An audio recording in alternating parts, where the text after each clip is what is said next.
Bismillahirrahmanirrahim. Bismillahirrahmanirrahim. Alhamdulillahi wassalatu wassalamu ala rasulillahi wa ala alihi wa ashabihi ajma'in, amma ba'd. Kita lanjutkan. Qala al-imam Ibnu Rajab al-Hanbali rahimahullah ta'ala. Masih pada halaman 81. Qala Wuhaib ibnul Ward. Berkata Wuhaib ibnul Ward. Itu kalau terjemahannya berkata Wuhaib. Namun kalau cara IYD-nya dia Wuhaib berkata. Kan subjek dulu kan, baru predikat objek kan. Itu tadi. Wuhaib berkata. Namun kalau antum kajian diterjemahkan Wuhaib berkata, dilihat kalau yang antum hadir di kalangan antum adalah para thalabatul ilm mengerti, itu tidak masalah. Namun kalau di kalangan orang-orang baru pemula, lebih baik antum terjemahkan secara perlafat. Ya, supaya dia tahu terjemahannya. Kalau dibalik Wuhaib berkata, nanti dia tidak tahu mana lafaz berkatanya yang di mana. Dia qala. Ya. Qala Wuhaib, berkata Wuhaib, rubba alimin.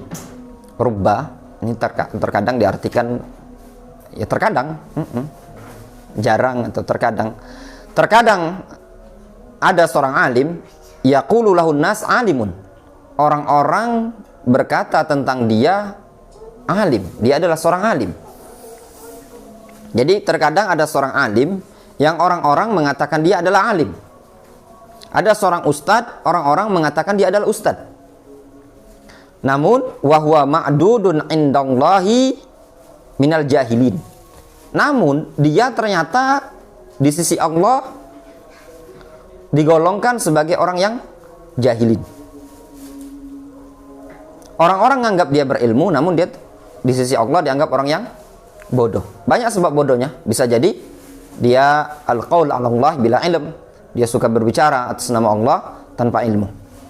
Wa fi sahih Muslim an Abi Hurairah radhiyallahu anhu, dalam sahih Muslim dari sahabat Abu Hurairah radhiyallahu anhu anin Nabi sallallahu alaihi wasallam, inna awwala man tusa'ar bihimun nar salasatun. Sesungguhnya orang yang pertama kali dinyalakan untuknya neraka ada 3 golongan. Ahaduhum man qara'al Qur'an wa ta'allamal ilmah. Yang pertama, orang yang membaca Al-Qur'an wa ta'allamal ilm, dan mempelajari ilmu. Dia ngaji, dia mondok, dia ikut program-program takhassus, bahkan mungkin dia kuliah di jami'ah, dia belajar di Yaman. Liqal huwa qari'un wa huwa alimun. Cuman semata-mata ingin dapat gelar qari, dapat sertifikat. Ya, dilihat tuh rumah belajar ada enggak? Wah, kata sertifikat akhi, enggak usahlah belajar situ. Ijazah enggak kati. Ya enggak, ke situ baiklah. Cuman pengen dapat ijazah ternyata. Tujuan dia belajar ini cuman ingin mendapatkan ijazah. Ingat, ini urusan enggak agama ya. Adapun antum urusan dunia pengen dapat ijazah teknik, itu enggak masalah. Tapi urusan agama itu bukan ijazah yang dicari. Wa huwa alimun, dan pengen dikatakan alim. Wa yuqalu lahu qad qila dzalik. Lalu nanti di hari kiamat akan dikatakan kepada dia qila dzalik. Gelar itu telah engkau dapatkan. Summa umira bihi fayushabu ala wajhihi hatta ulqiya finnar. Kemudian dia pun diperintahkan untuk diseret, lalu diseret di atas wajahnya, kemudian dilemparkan ke dalam neraka. Qala al-imam Ibnu Rajab rahimahullahu ta'ala, fa illam taqna nafsuhu bidzalik. Kalau jiwanya dia tidak merasa puas dengan hal itu, ya, tidak merasa puas dengan ilmu tadi, dianjurkan untuk ikhlas, masih tidak puas, hatta tasil ila darajatil hukmi bainan nas, sehingga supaya dia sampai jiwanya tadi ya, hatta tasil, itu tasil itu domir mustatir, kembali ke mana? Kembali ke nafs, ya, nafsu. Hatta tasil nafsu, sampai jiwanya tadi ingin mencapai ke derajat al-hukum bainan nas, mencapai derajat pemberi hukum, menetapkan hukum di tengah-tengah umat manusia, ingin menjadi qadhi, menjadi hakim. Jadi saking tidak puasnya dia semata-mata dapat ilmu saja, dianjurkan untuk ikhlas, dia tidak mau. Sehingga dia sudah mendapatkan gelar pamor. Sebagai apa? Sebagai seorang alim, sebagai qori. Namun tidak puas sampai di situ. Falam taqna nafsu bidzalik. Anjuran sebenarnya untuk dia untuk apa? Agar ikhlas ya. Namun ternyata dia apa? Belajarnya untuk mencapai derajat apa? Mendapat gelar qori atau alim. Sudah dia dapatkan itu tadi. Namun falam taqna nafsu bidzalik. Jiwa dia masih tidak puas dengan gelar alim atau qori ini tadi. Acaknya belum mantep kalau cuma semata-mata jadi ustadz ini. Ya enggak? Kalau cuma semata-mata jadi kiai, belum mapan ini kehidupan di dunia ini tadi. Hatta tasil ila darajatil hukmi bainan nas. Sampai jiwa tadi mencapai derajat bisa memberikan hukum di tengah-tengah umat manusia. Menjadi hakim, menjadi qadhi. Wah, ini kayaknya kalau jadi mufti itu lah, ini baru nyaman. Kalau cuman kiai jadi ustadz itu paling tukang ceramah. Tapi kalau jadi apa, ketua MUI, dewan fatwa, atau apa, kepala KUA, atau kepala apa lagi, Depak, Kemenak, ini kayaknya udah mantep.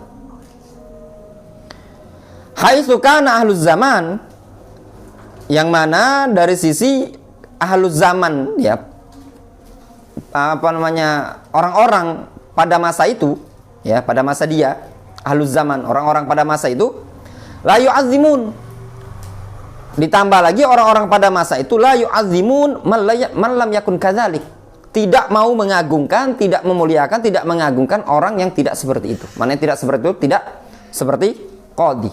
Maknanya man lam yakun kadzalik ai lam yakun qadhiyan atau hakiman. Dikarenakan apa?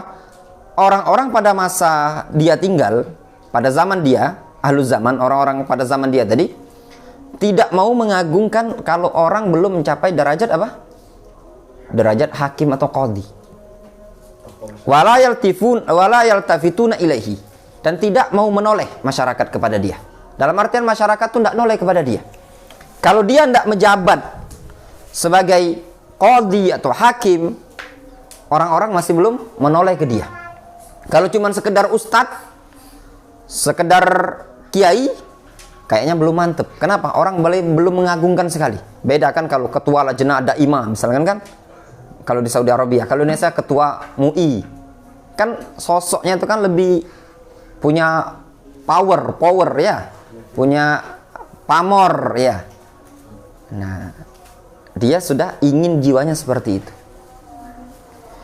Kata Imam Ibnu Rajab, hakikatnya orang yang seperti ini, faqad istabdala alladhi huwa adna billadhi huwa khair. Sungguh dia telah menggantikan ya, telah mengganti sesuatu yang lebih rendah dengan sesuatu yang lebih baik. Maknanya sungguh dia telah menggantikan sesuatu yang lebih rendah dengan sesuatu yang lebih baik. Yang dia dapatkan apa? Yang lebih rendah. Yang lebih baik tadi dijadikan pengganti sama dia. Atau menukar sesuatu yang jauh lebih baik dengan sesuatu yang lebih rendah. Kedudukan dia ikhlas, kedudukan dia tidak dikenal umat manusia, itu jauh lebih baik dibandingkan dia apa? Dikenal, dibandingkan dia mendapatkan power atau pamor tadi, ketenaran. Wantaqala min darajatil ulama ila darajah az-zalamah. Sungguh dia telah berpindah dari derajat ulama menuju derajat apa? Az-zalamah, orang-orang zalim. Dan itu banyak ya kawan. Ya. Dulu di Yaman ada orang Yaman namanya Hani bin Buraik Al-Adani, sepupu sama Syekh Abdurrahman. Sepupu. Ya. Dia dulu itu muhadarah luar biasa antum. Tinggalnya di Jeddah. Tatkala dia jadi menteri, udah jenggot mulai dicukur. Nah, dicabut jadi menteri, dah dia ngajak demo. Banyak sekali. Dan banyak di zaman-zaman sekarang. Orang yang kalau dia menginginkan riasah, lambat laun akan jatuh. Bahkan dulu sebagian salaf ketika mendapati orang-orang yang menjadi qadhi, langsung seperti Syarik Al-Qadhi, itu seorang perawi yang dulu thiqat, sa'a hifdhuhu falamma tawalla al-qadha. dia orang yang thiqah namun rusak buruk hafalannya ketika dia menjadi seorang qadhi. Jadi kondisi seorang alim di zaman dahulu, mereka menjauhi abwabul muluk, pintu-pintu raja. Berbeda dengan sekarang, justru banyak dari kalangan para penuntut ilmu ingin masuk ke pintu-pintu penguasa. Beda ya ikhwan. Walaupun dia seorang doktor, ya, seorang doktor, seorang magister, ya, namun kalau dia sudah berada di pintu muluk, itu sedikit demi sedikit mana mustasna minhu, mana mustasna itu tidak tahu. Ya enggak, buktikan antum. Di Palembang ini banyak orang-orang yang pinter, ya, mungkin lebih pinter dibandingkan kita. Banyak orang-orang pakar nahu. Namun antum tanya, mana naibul fa'il, mana fa'il, itu belum tentu. Sehari dia baca kitab gundul, alhamdulillah, sehalaman, alhamdulillah. Kalau tidak sama sekali. Pagi-pagi ngantor, ya enggak? Bawa buku, bawa tas, pulang sore. Mana? Tidak ada. Berbeda dengan orang yang sudah tiap hari bergelut. Kalau anak pribadi ya, itu tidak ada merasa minder anak dengan orang-orang yang entah dia mungkin katanya sekian tahun belajar di Mesir, sekian tahun belajar di Madinah, mau di Yaman, mau di Mekah, mau di mana saja. Kalau sudah masuk kepada pintu abwabul muluk, apalagi kalau istilahnya jadi PNS, ya antum tahu sendiri.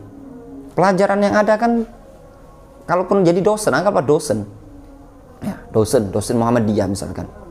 Yang diajarkan di situ kan tidak mungkin usul salasa, qaidul arba, ya enggak? Kitab-kitab yang kita pelajari di sini, otomatis kitab-kitab kurikulum kan? Kurikulum itu kitab-kitabnya kadang kitab-kitab bahasa Indonesia juga kan?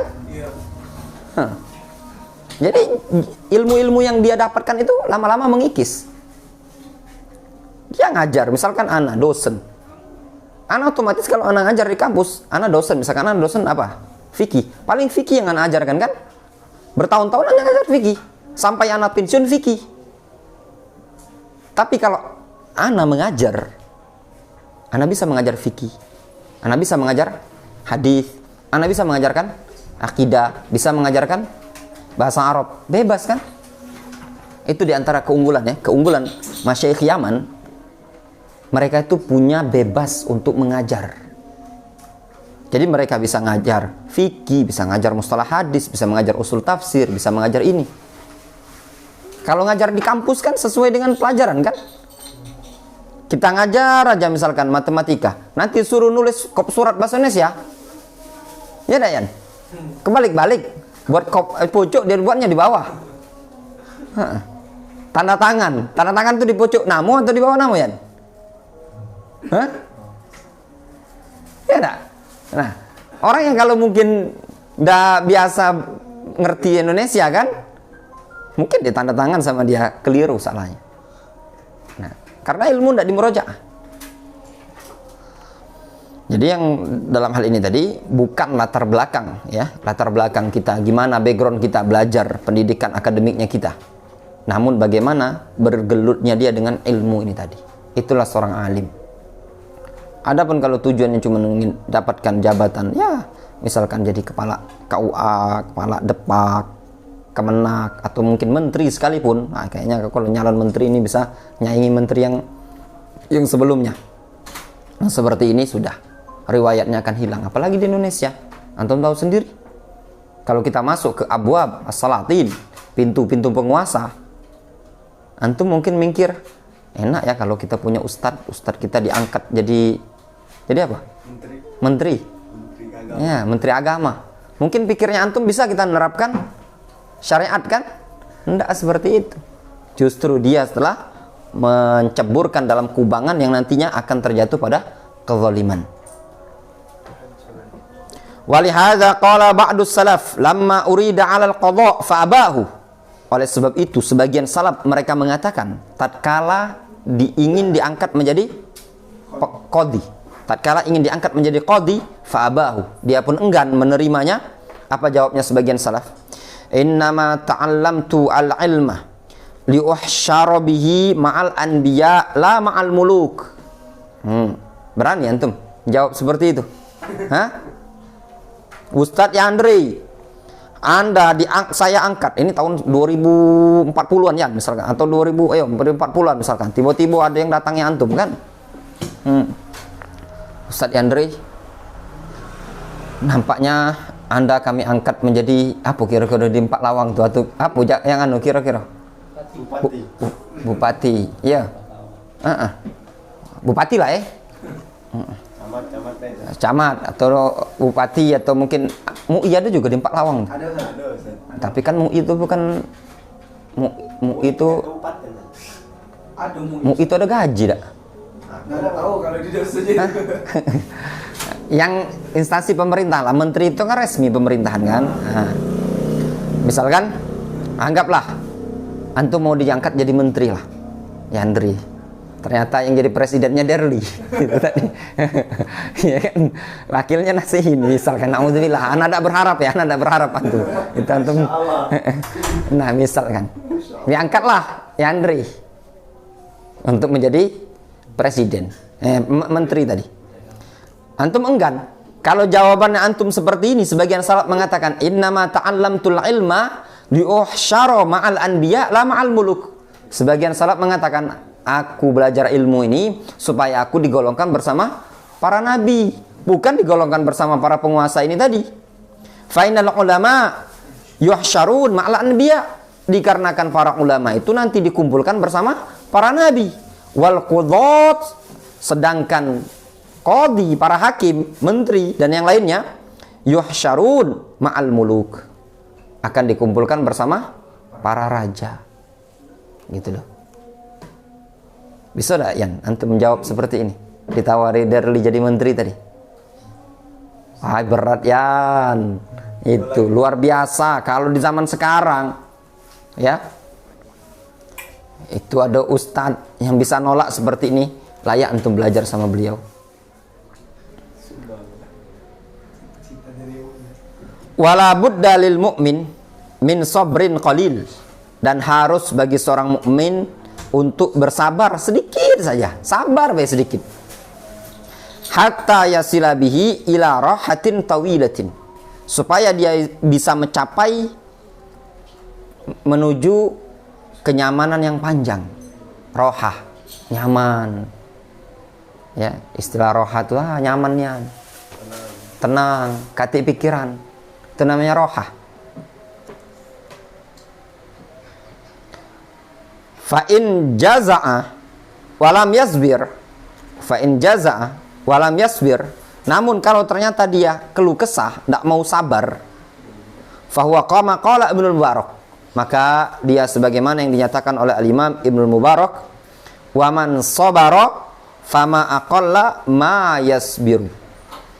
Man sabara, barang siapa yang sabar, fama aqall, maka alangkah sedikitnya ma yasbir, yang dia sabari. Siapa yang sabar, orang yang melatih dirinya sabar, fama aqall, maka alangkah sedikitnya ma yasbir, dia itu sabar. Maknanya dia tidak terasa gitu. Orang yang sabar, kalau betul-betul dia sabar menjalaninya tadi, seakan-akan sabar itu sedikit dialami sama dia, karena dia sudah terbiasa. Waman jaza'a fama aqalla ma yatamatta, dan barang siapa yang nggak mau sabar, keluh kesah, maka alangkah sedikitnya yang dia bisa raih senang-senang. Wa kana al-Imam Syafi'i rahimahullah ta'ala yunshid. Dulu al-Imam Syafi'i, beliau melantunkan syair, ya nafsu, wahai jiwa. Ini namanya munada. Munada apa namanya? Nasin. Mufrad. Hah? Mufrad. Nakiro. Nakiro apa namanya? Nakiro maksudah. Ya nafsu. Mufrad nakiro maksudah. Ya nafsu. Ya. Ma hiya illa sabru ayamin. Wahai jiwa, hendaklah kehidupan itu melainkan cuma sekedar apa? sabar berhari-hari saja. Jalani baik kehidupan ini. Dunia ini jalani saja. Cuman butuh kesabaran beberapa hari gitu loh. Ka'anna muddataha adghasu ahlam. Seakan-akan durasinya tadi cuman sekedar lamunan mimpi. Orang kalau mimpi terasa lama enggak? Enggak kan? Tahu-tahu terbangun. Gitulah gambaran dunia ini tadi. Kalau kita sabar, enggak lama. Cuma sebentar. Wa ya nafsu juzi'a 'anid dunya mubadiratan. Wahai suatu jiwa, juzi'a 'anid dunya mubadiratan. Dunia itu akan diperhitungkan, juziah, dihisap, diperhitungkan mubadiratan, dengan cepat. Wa khalli anha, biarkan dunia tadi. Dunia itu akan kita tinggalkan gitu loh. Dan nanti akan ada perhitungan dengan cepat. Fa innal aisha quddami, itu dalnya ditasydid. Fa innal aisha quddami, dikarenakan kehidupan itu adalah di hadapanku. Kuddam itu di depan, ya kan? Gedam kata orang Arab ya, Kuddam itu ya, depan. Mi ya mutakallim ya. Kuddam itu sudah dzaraf makan. Kuddam amamah. Fa innal aisha kuddami, dikarenakan kehidupan itu sudah ada di hadapanku. Fa nas'alullaha ta'ala ilman nafi'an, kita memohon kepada Allah ilmu yang bermanfaat. Wa na'udzubihi min ilmin la yanfa', kita berlindung kepada Allah dari ilmu yang tidak bermanfaat. Wa min qalbin la yakhsha, dan dari hati yang tidak mau khusyuk. Wa min nafsin la tashba', dari jiwa yang tidak pernah puas. Wa min du'ain la yusma', dari doa yang tidak didengar. Allahumma inna na'udzubika min haulal arba', ya Allah kami berlindung kepada Engkau dari 4 jenis perkara ini tadi. Alhamdulillahi rabbil alamin ala sayyidina Muhammadin wa alihi wa sahbihi ajma'in.